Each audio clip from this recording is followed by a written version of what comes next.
The CDC has come out with some preliminary guidelines that could be used to reopen schools this fall. NBC4's Angie Crouch joins us now. And Angie, California educators say they agree with these recommendations, but they say there's no money to implement them under the current budget proposal.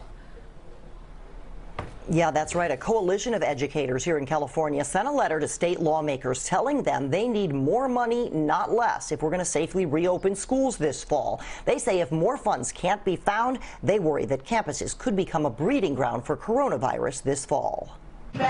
California schools are planning to try and reopen this fall, but campuses will look a lot different in the age of COVID-19.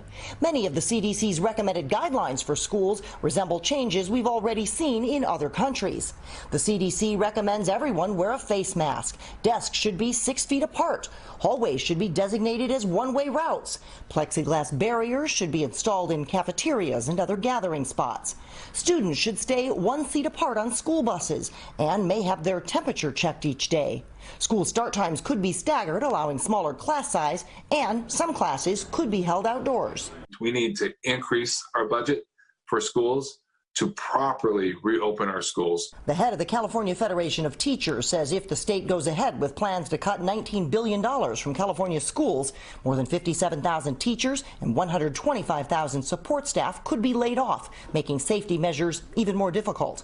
A coalition of educators is asking state lawmakers to consider raising taxes on some to help make up the shortfall. We may need the legislature and the governors to look at a billionaire's tax or corporate tax to bridge us during this period of time. Today, State Superintendent Tony Thurmond said he's working with a reopening task force to find creative solutions to the budget deficit, and they're listening to the concerns expressed by educators. We hear you loud and clear, and we agree with you that we cannot ask schools to do more with less. We understand that adding social distancing conditions are unavoidable expenses. They cannot be avoided, but they must be provided for the safety of our students.